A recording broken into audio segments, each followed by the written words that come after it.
Welcome back to our meditation. It's been a little while.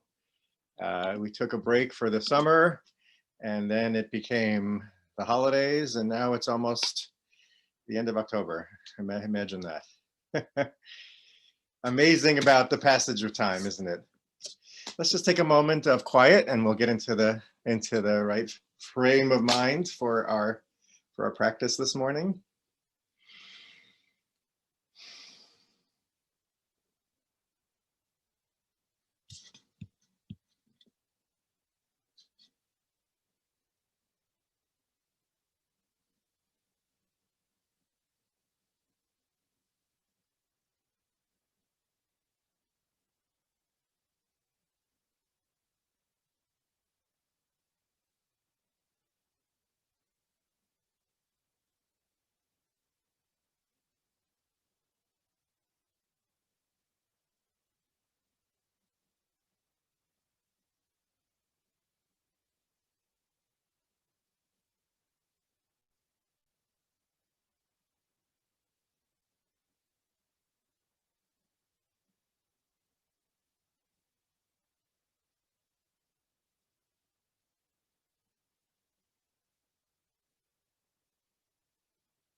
Ya la la ya la la la ya la ya la la la la la ya la la la ya la la ya la la la ya la ya la la la la la ya la la la la ya la la la la ya la la la Yai lai lai lai yai lai yai lai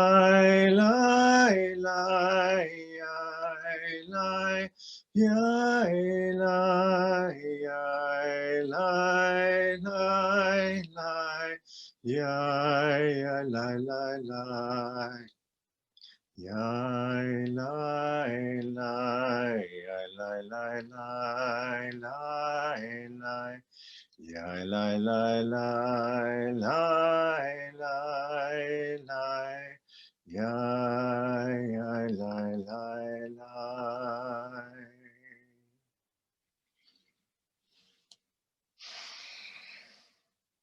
Again, Boker Tov, everybody, and I'm so grateful that we're able to be together and to.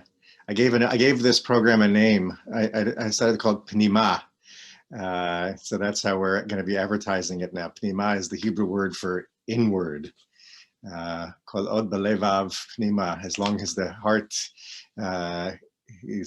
beats within us. That's in the Israeli national anthem. So pnima. This is the inward turning. It's finding the presence of divinity within our own souls. That's really what we're doing here. It is Jewish meditation, but this is also Jewish text study. And this is exploration of what this bizarre word spirituality actually means in our Jewish frame. So that's really what we're doing here. We're doing many things in this program. So that's why it has a name. I want to teach a text, actually a couple of texts today, and we'll also do a couple of minutes of sitting as well. So I'm going to share my screen with you. And it's based on the Parsha. So this is the opening of Parshat Noach that we are looking at now. I hope everybody can see the text clearly. This is the line of Noah. Noah was a righteous man. He was blameless in his age. Noah walked with God. There is so much Kabbalistic text that comes out of just that line. You have no idea. And we're going to focus on just a little bit of it, and particularly what we're going to focus on is this idea right here in the Hebrew, Noach, Noach, we have the word Noach appearing twice. And we're going to see how this emphasis on his name becomes a very powerful point of spiritual contemplation and spiritual insight and practice in Judaism. So the first text I want to bring us into is the Sfat Emet. What I want us to do, since we're studying a text now, if you have questions, just let me know. I'm sharing screen, so I don't know if I can see the chat or not, but if not, chime in with it, unmute yourself, because I'm not sure how to work it all. But anyway, the chat's disabled, Gil. Oh, that's interesting. Okay, well then just do what Julia just did and chime in if you want to have a question. I think that's the best way we can do it. Okay, Sfat Emet. These are the generations of Noach. Noach was a righteous man. The Holy Zohar says that Noach, which means rest, refers to the Sabbath. Let me explain just this. When we study Kabbalah, when we study Jewish mystical texts, on the level of sod, or the secret or hidden mysterious meaning of the text, really almost every single word in the Torah it's a code book, and you crack the code.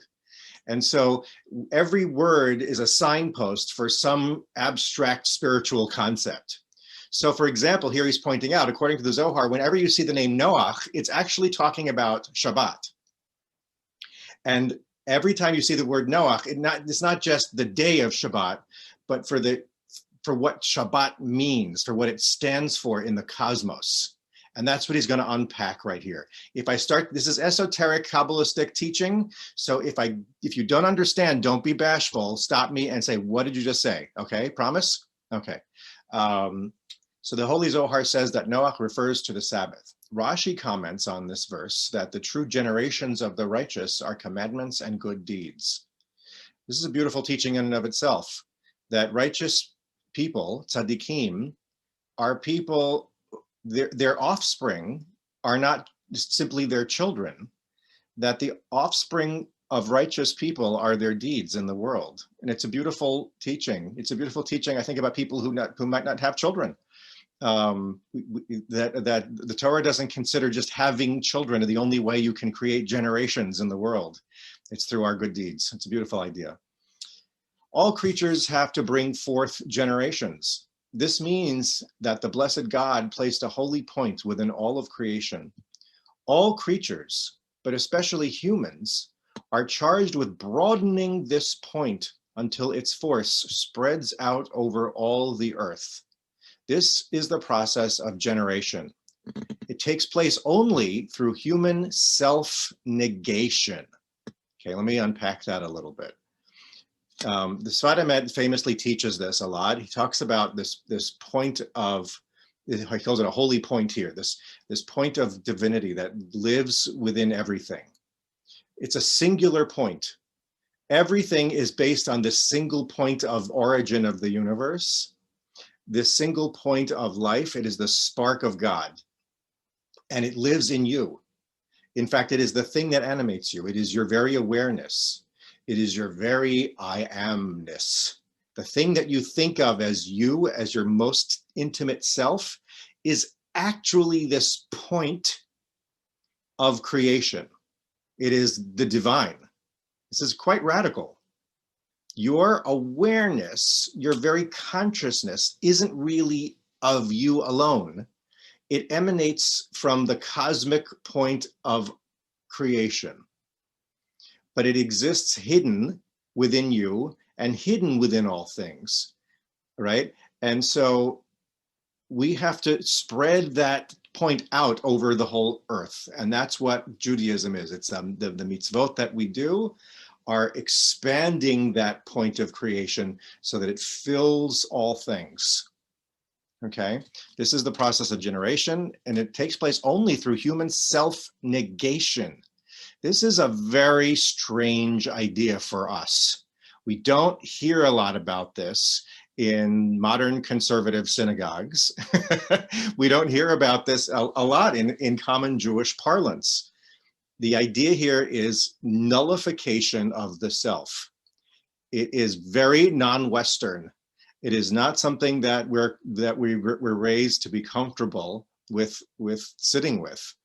That the goal of the spiritual life is the bitul hayesh. It is the nullification of your isness. It's the nullification of your very identity in favor of this much deeper I amness that is the divinity that animates you. Okay, any questions so far? I know it's like, I have a question. yes. And I read this, and maybe I read this too literally. But how do you do the commandments and fulfill the good deeds in a creative way if you're self-negating? To me, this sounds like, so just do this and just do that and just do the other thing exactly as it is written, because you don't bring a spark of yourself into anything.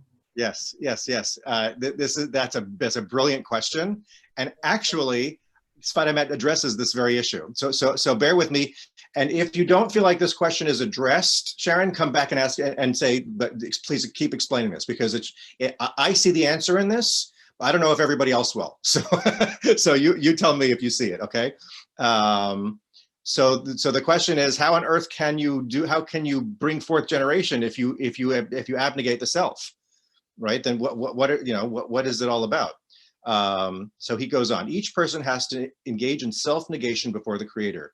We need to know that it is not within our power to generate anything. It is only by the power of God that there is a place for us.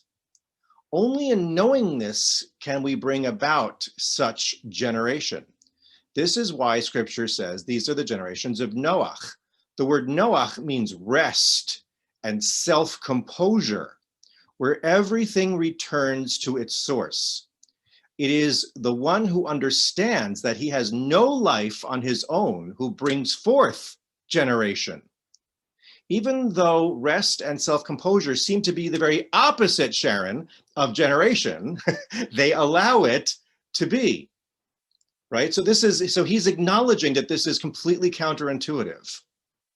Right? He's saying you would think that you need a self to be generative, to bring forth this divinity into the world. But he's saying actually the key to this, and this is a deeply spiritual teaching here, is this idea of rest and self-composure. It's the ability to be at this place that Noach represents, of being at peace, at this place of stillness, that suddenly the generative creative process is allowed to emerge into the world. And that the great illusion, the great confusion of our human condition, folks, is that we think the more I become egocentric, the more generative and creative I'm going to be. But actually, it's the opposite. And what's very interesting about this, and I'm glad you brought up sort of the whole creative issue, Sharon, is you ever read see interviews with artists or composers or musicians, and they talk about what is it? Csikszentmihalyi talks about flow states, right? Where they enter into this kind of altered state of consciousness when they're in their most creative, where they seem completely fused with their work. They don't have a sense, I am making this painting, I am composing this piece of music, but rather they have this experience of themselves completely getting out of their own way, as it were. And the generativity flows through them. They become vessels, as it were. So this is profoundly spiritual. This is all, it is the root of all great art in humanity, but it's also the root of all great prayer and meditation and perhaps being at our best in our own humanity in general. It's cultivating this capacity to diminish the ego in the moment. Sharon, if this helps, recall that Michelangelo believed that the sculptures, particularly his Prisoner's Suite of 4, that the sculpture was released by him out of the stone. Mm. Yes, yes. I remember reading a quote similar to that, Michelangelo. Yeah, He said, it was always in the rock. He just released it or took away the parts that didn't belong. exactly. That's a beautiful metaphor, isn't it? It's a beautiful metaphor. And that's really what the Sfat Emet is talking about here too, that there's this point of divinity and it's within creation, and our job is to expand it and bring it out. We have to all be Michelangelos here, right? We have to chisel away the detritus until the art is emerged. And here, the Sfat Emet really sort of brings it into the Jewish context. The Holy Zohar comments that the verse, God blessed the seventh day and hallowed it, refers to manna. But the Zohar asks, since no manna was to be found on the seventh day, what was its blessing? So just remember the story of the manna. It fell, there was a double portion that fell on Friday, but it didn't fall on Shabbat because you're not supposed to go out and collect it on Shabbat. So how is it that the Zohar says that the seventh day blessing is manna if you don't get it on Shabbat? It answers that all blessings above and below depend on this day, meaning depend on Shabbat. They depend not on the spreading forth, but on the negation before God. This is the source of all generation.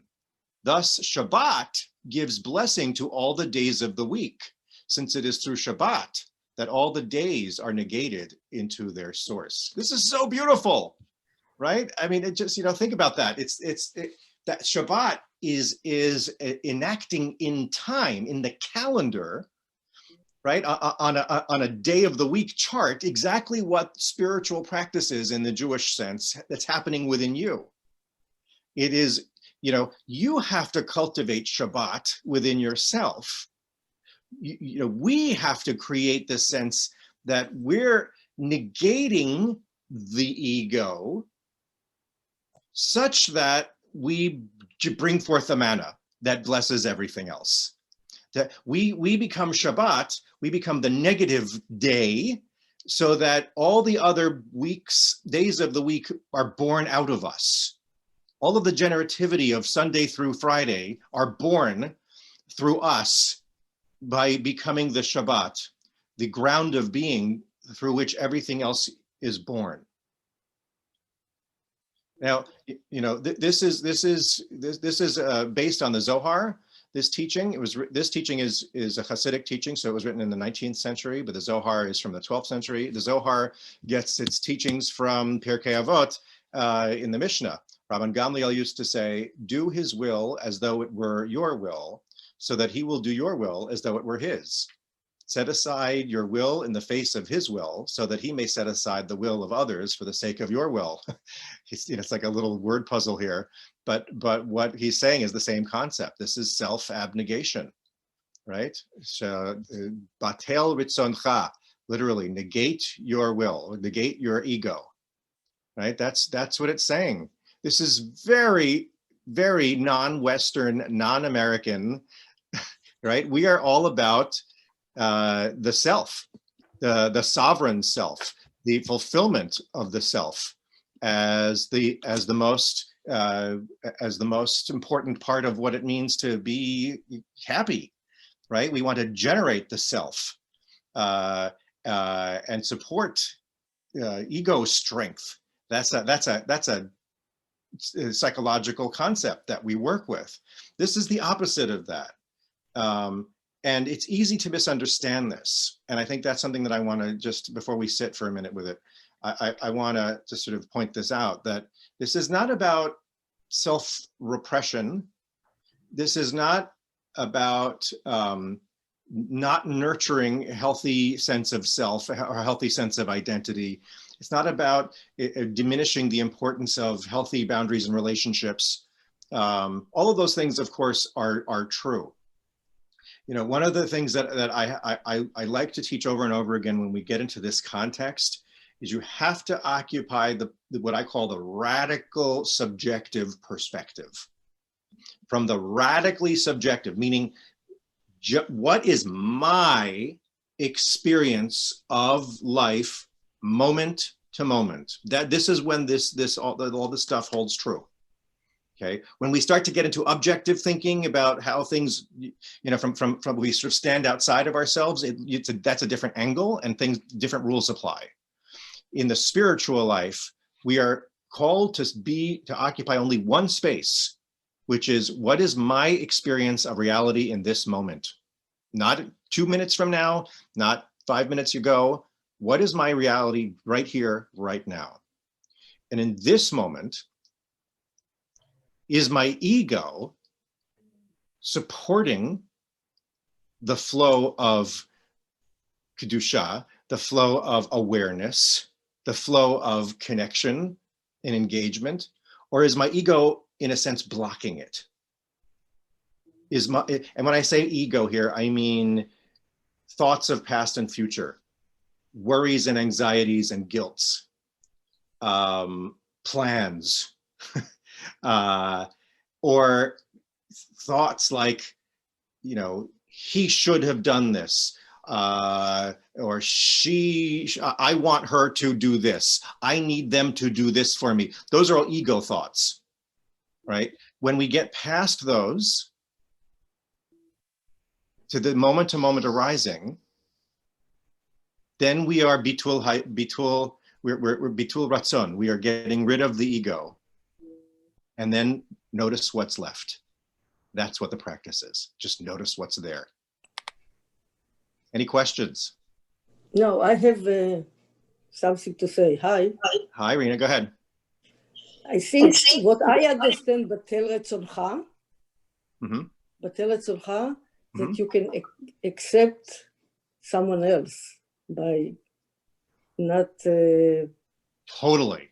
Absolutely. not taking your ego, but give Right. somebody else that Beautiful. in. Beautiful, Rena. And that's true. When you batel ritzoncha, when you cancel out your will, right? So in the practice, we're just sitting with ourselves. But when we bring it out into our relationships, when you are not in your ritzon, you become capacity for the other. You're not in the way. You're not in the way. You're just present. You're just receiving. That's love. That's what love is, right? So the essence of love is this idea of self-negation. Okay, let's practice with it for a minute.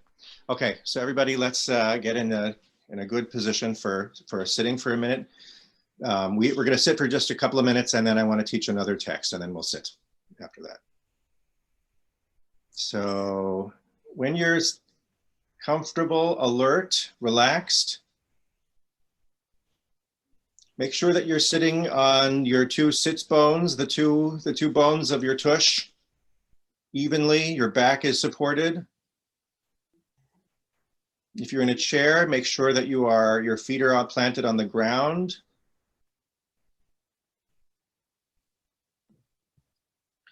Allow your shoulders to simply drop. If there's any tension in your muscles, you don't have to force anything, just notice where the tension is.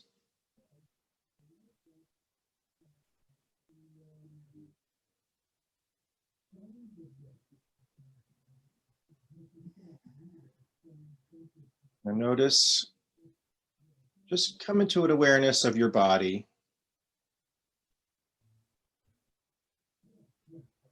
Notice the places that are calling for your attention right now. Is there a place of tension in muscles or in joints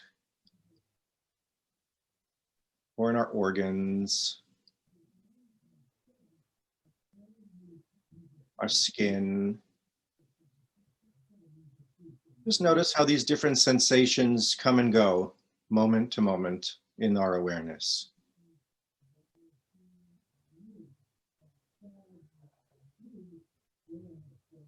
And as we sit, I want you to notice something very interesting. Notice that all of these bodily sensations, wherever they're happening in your body, they're happening in this awareness. In other words, there is an awareness that encapsulates everything, a spaciousness. If your eyes are closed, right, you might just notice how these things are floating. You can't exactly place where they even are. They just appear. in the openness, in the emptiness. Maybe it's just a sensation of the breathing, the rising and falling of the belly, or the air going in and out of the nose.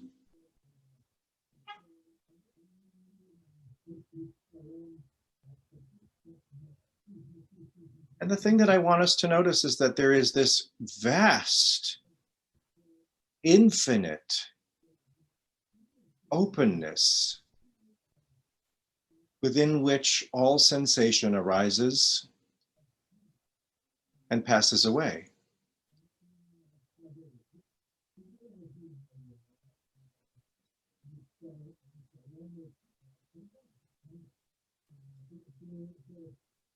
And so I'd like us to just work with that for this sit. And I want to offer something to notice about that spaciousness within which sensation arises. That spaciousness is who you really, really are. That emptiness, that void, that place that is beyond place, where all place happens within, that's actually I am. That's where consciousness is. Everything else comes and goes.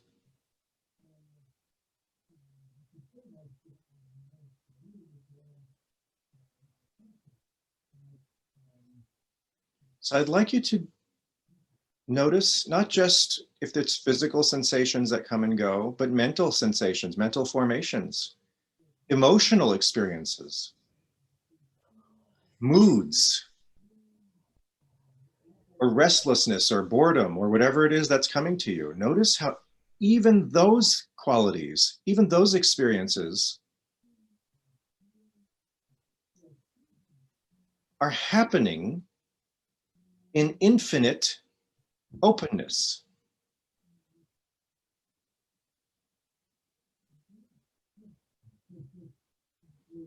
Infinite spaciousness.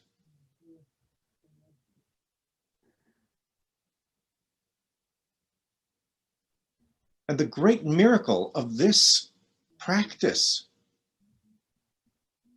is that this spaciousness is who you really, really are. And the great sod, the great secret of this is that this spaciousness is also Yud Hey Vav Hey. It is what we point to when we say God.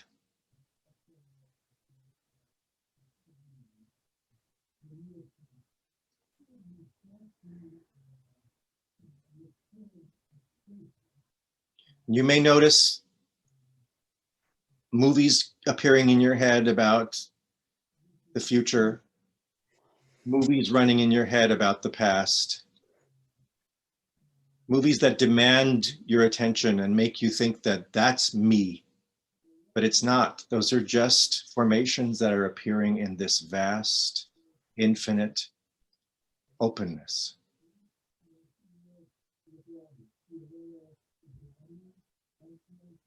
So just as in our normal practice, we come back to the breath, I'd like to take us to the next level today. It's always the breath to anchor us. Come back to the openness. Come back to the spaciousness, to the infinite that you really, really are.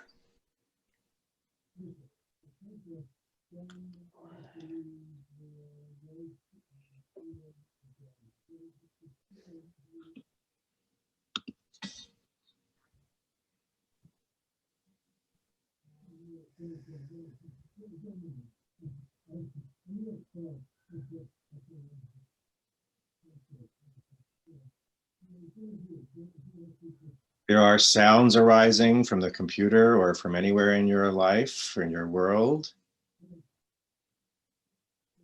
I want you to notice that's also happening in infinite spaciousness.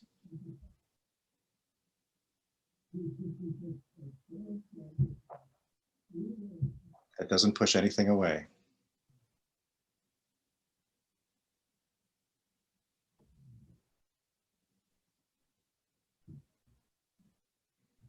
We'll take another couple of minutes in silence now as we inhabit this practice of bitul ritzoncha, of moving past the ego into the infinite open spaciousness.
Anybody have any reflections on that sit or on the first teaching, or any questions or any problems you went into in that short sit just there? Anything else before we go on? Now, I just wanted to comment on the negation part. I always took satisfaction of being part of something greater than myself, either like at work or personally or just existing. Yeah. So you're saying it gives you satisfaction to Yeah. Yes. Being part of something bigger than myself. There's a certain sense of simcha in that, a sense of joy, a sense of certainly overcoming isolation. Certainly, there's this sense of connection that's true. the beauty of this teaching, and it's deeply spiritual, of course, is that, you know, there is, you know, all of the ideas that you're a separate awareness from anybody or anything else is an illusion. It's all the same, as the Sfat Emet says, the same holy point. It's all coming from that same infinite place. A spiritual life is one where you awaken to that truth and you live from that truth. And that's what the practice is. Yeah, Rabbi, I was going to say that the word negate bothers me. You know, I look at it and more comfortable with the idea that, you know, for this moment when we're getting in touch, when we're meditating, we are taking away, wiping away the distractions that interfere with our ability to reach this point of extreme concentration and focus on that point. Mm-hmm. But you know, and maybe for a Buddha, it's good to, you know, that becomes your whole life. But you know, we live in a complex, more complex society and world, and so It's a great point.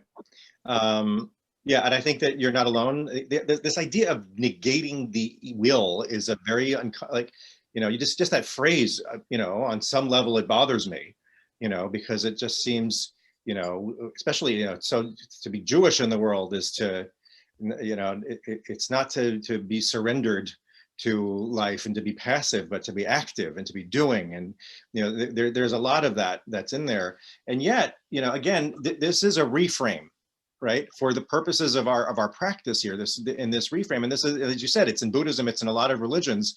The, you know, they call it in I think it's in Hinduism, the neti, not this, not that, right?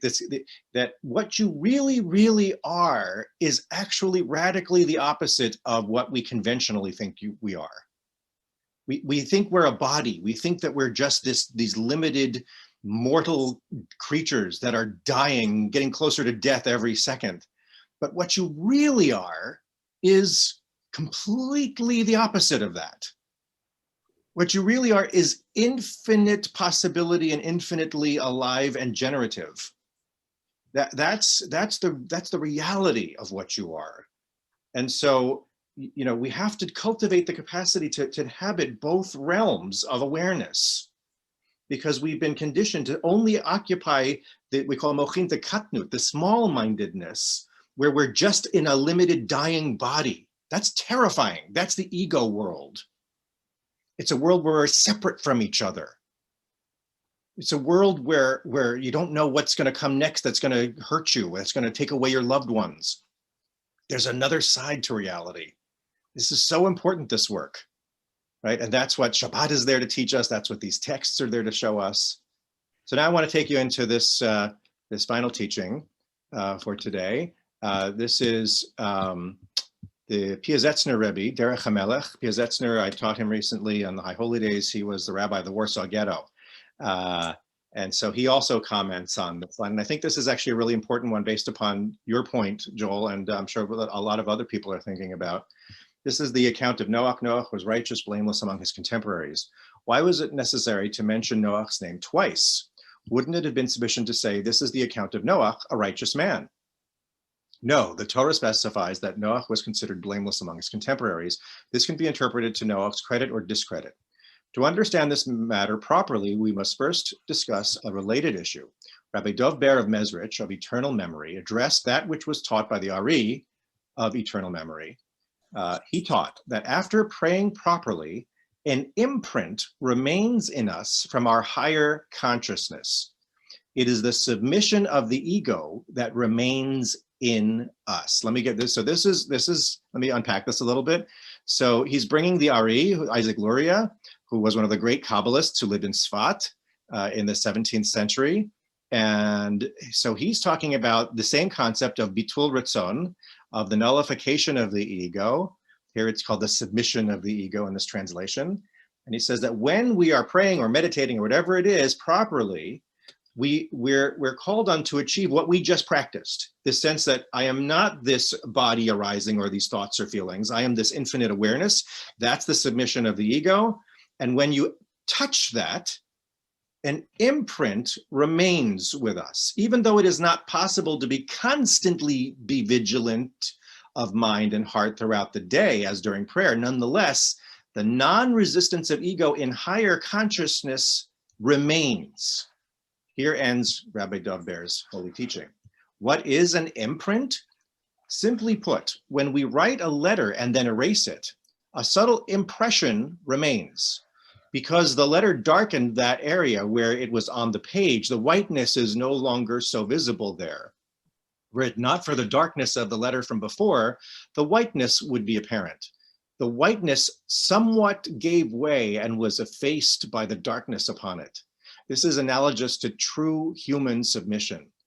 We experience true submission when our ego is effaced by the radiance of holy light. Without the radiance of holy light, we cannot achieve true non-resistance. Okay, let me just relate this to what we just did. He's using this metaphor. When you write something and erase it, there's the impression that's left, right? So when you make that, when you originally write that letter, that's what we were doing in our sitting practice just there, right? The holy radiant light was that infinite spaciousness. That's what I call the infinite awareness within which everything was arising, right? So that once we've accessed that and we've seen where the body and the ego actually is, which is just this little impression on it, right? Then that's touching that submission. That's that holy light. A person who lacks wisdom is a person of unrefined spirit. When there is a dearth of Torah in us, our souls lack exposure to holy light. Therefore, true submission of the ego is not possible, and we remain spiritually unrefined. Even if we believe that we have submitted and that our ego has been surrendered and humbled, this is not true surrender and humility. Rather, it is just ignorance and emptiness.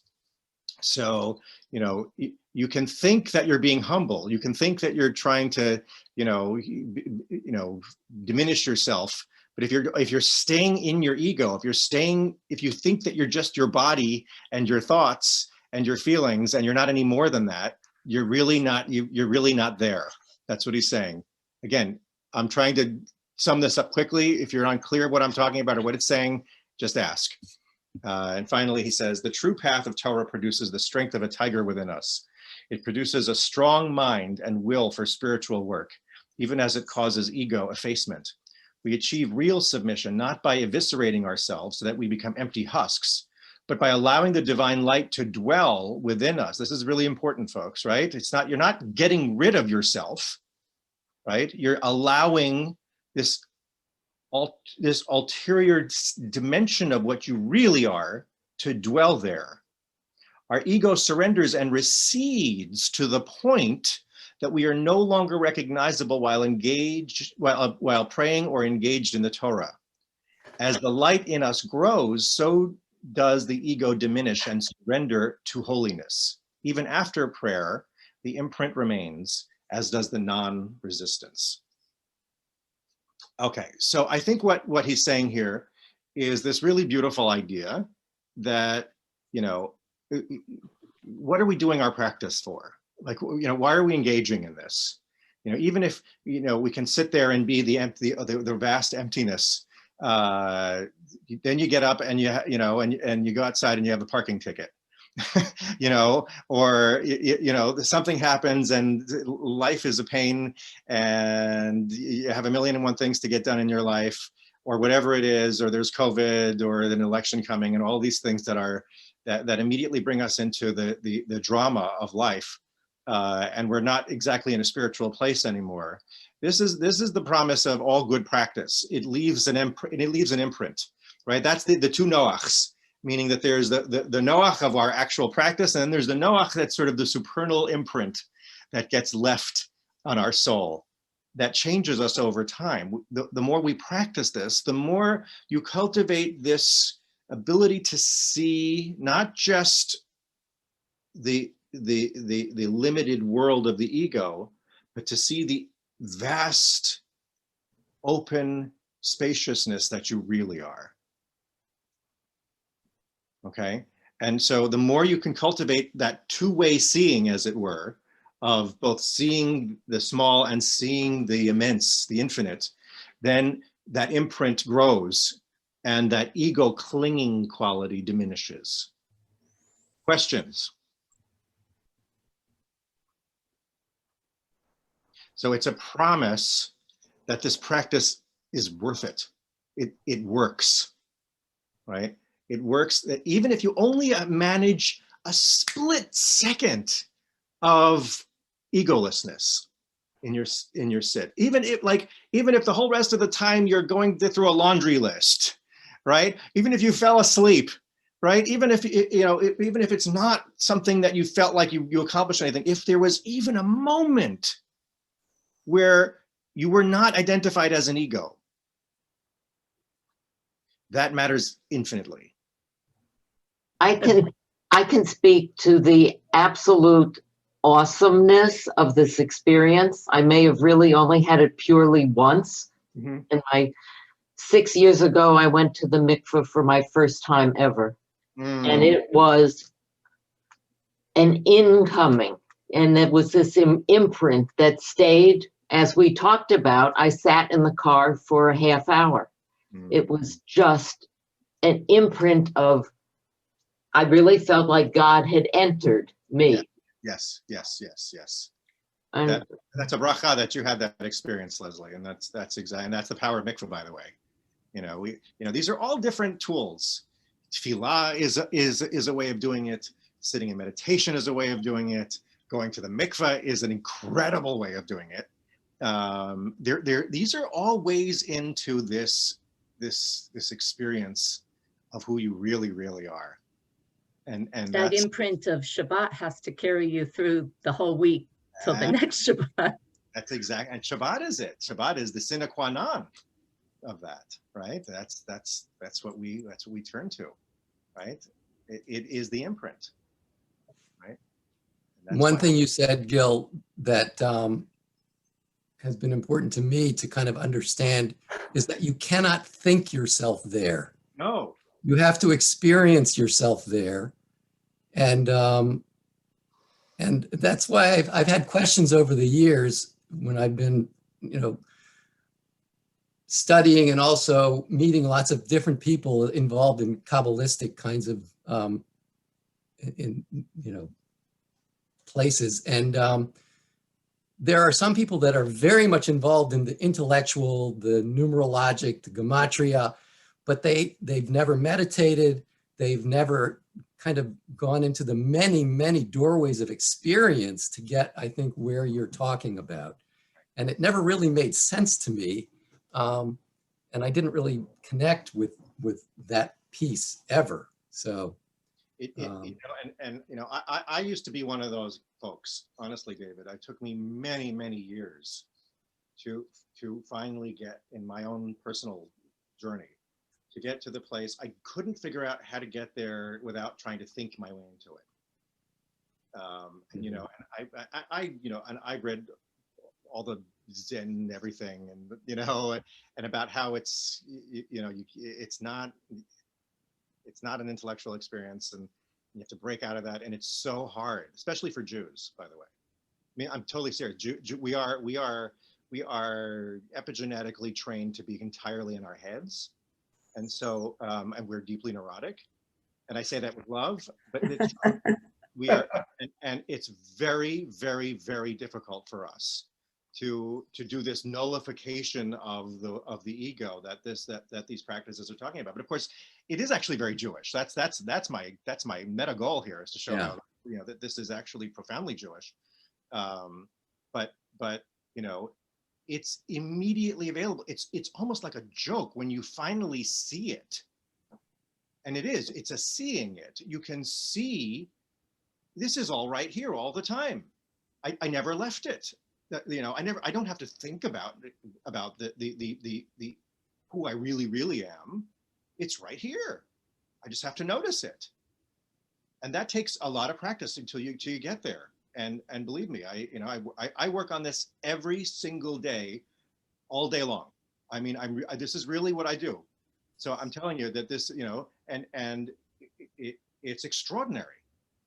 It's extraordinary. And so I'm really just so excited to be able to have this opportunity to share it with you, because it really involves this practice of getting out of our heads. And that's why I think meditation is such a beautiful tool for us now. For me, I took a course in meditation about 7 or so years ago. Mhm. And I told myself I was going to start meditating every day, and that what I was going to do that was different was I was never going to ask myself, so how was that? Good. How did I do? And that for me, as I'm understanding, is a kind of nullification of the ego, because it's probably the only place in my life where I don't ask myself, how did I do? And that is what has sustained it. Yes, exactly. Beautiful. And thank you. That's a gift that you offered that to us, because that's something that we all need to know. Right? This is, the truth is, when I would read the Zen teachers, they would make me, because they was, you're already there. You don't have to do anything. You're already there. Just be in the present moment. What does that mean? But the truth is you are already there, and you'll see that if you get the ego out of the way, right? You're 100% there. And it's even if it's in that split second that you touch it, and then no other time, that's when you see how you're already there. You never left. Just Okay. one other thing about the ego, which used to be confusing to me. I've been a psychotherapist for almost 30 years, but still it was confusing to me to say, well, nullify your ego. What the heck does that mean? And over the years, I've come to understand it, that I used to kind of believe, well, wait a second, or fear. Well, wait, if I get rid of my ego, that's my identity. Yes. That's who I am. But that's not true. No. It's kind of, the analogy to me is more like Russell Crowe in A Beautiful Mind, where at the end of the movie, his hallucinations are there, but he's not controlled by them. He notices them. Yes. They're part of him. He accepts them, but he can choose whether to listen to them or not. And he has a bigger experience of who he is and what life is about.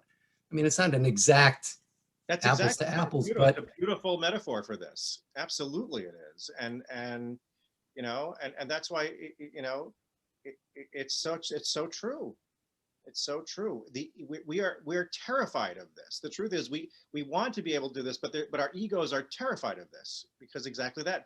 If I'm not an ego, then what am I? And there are people who work, for example, in the realm of what do they call them, psychotropic thing, what do they call them, like people who do mushrooms or experiments with I'm talking about people. It's a big field. It's a burgeoning field these days. It is, but I'm saying doing it psychotherapeutically, people who are doing it in controlled environments, not just recreationally, but it helps people to come to this understanding that on the other side of this so-called ego death, it's okay. You're more than okay. This is who you really are all along. And that's the great journey. That's the great adventure of being human, is seeing what's on the other side of this ego that we are clinging to. And that's what's so reassuring about the experiential piece, because that gives you the confidence to say, wait, I am more than my ego. Exactly. I exist beyond my ego, and I've experienced it. And that's why it's so important, I think. Absolutely. Beautiful. Okay, let's do a short sit, and then we'll close for today. So, get yourself in a nice, comfortable position for our final short sit. And I'm going to invite everybody to take a nice deep breath in and release it. And if you are unmuted, please mute yourself. And let's just come to the breath now. We're just going to be with the breath just for a minute. And after our deep breath, just allow our breathing to go on normally. And this is just a process of noticing. The breath is really a metaphor for the body, the miracle of the functioning of the body, the miracle of life, the miracle of the experienced world of what is, that arises and falls, that comes into being and passes away, and then comes back into being endlessly and eternally. And I invite you to be the awareness that is noticing the breath.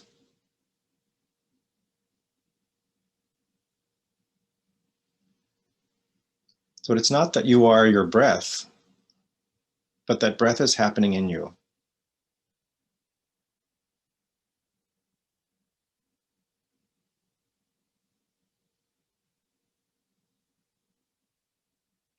Notice your whole body as you're breathing.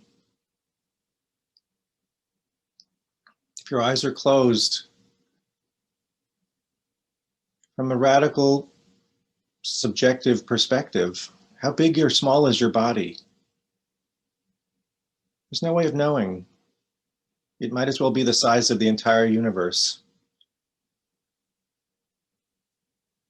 Here is this body, these sensations, and this breathing in this whole universe. And yet you are the awareness that is greater than all of that. It's all happening in you.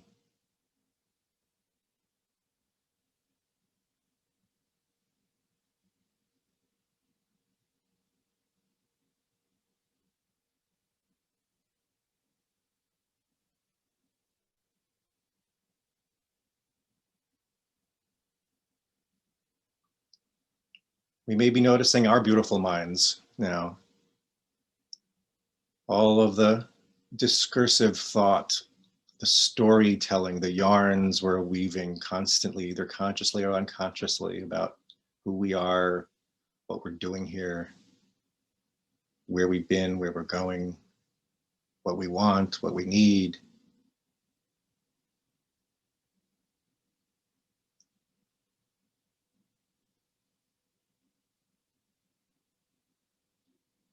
Notice how that's happening in this infinite, spacious universe as well.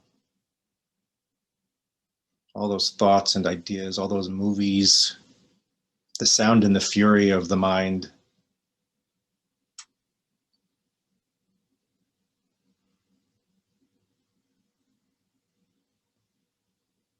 And then there is this awareness, this consciousness. And notice, no matter how full of drama, of sound and light show, of emotion, or boredom, or restlessness, or whatever it is, this awareness is always peaceful, always unchanging, always still. Even if the mind and feelings run at 1,000,000 miles a second, this awareness, who you really, really are, is completely still. Complete open capacity.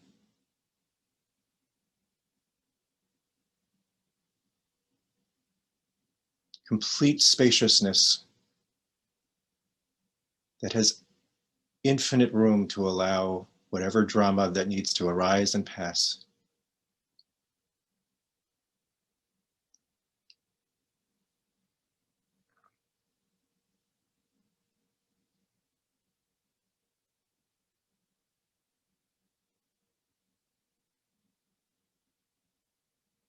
Let's just take another minute or two and then we'll close. Just resting like Noach, like Shabbat, in that infinite, open awareness that is still and peaceful and blissful of who you really, really are.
Yai dai dai, yai dai dai dai, lai dai, yai dai dai dai, lai lai lai, yai lai lai lai lai, yai lai lai, yai lai lai lai lai lai. Yai lai lai lai lai lai lai lai, yai lai lai lai. Yai lai lai lai lai lai lai lai. Yai lai lai lai lai, yai lai lai lai. Yai lai lai lai, yai lai lai lai, yai lai lai lai, yai lai lai lai lai. I want to wish everybody a beautiful Friday and Shabbat Shalom. And we'll be having a davening tonight at 6:30 and tomorrow morning at 9:15. And wonderful to see you all, and wonderful to be engaging with you again in this way. And I look forward to many more. Take care, everybody. Have a wonderful day.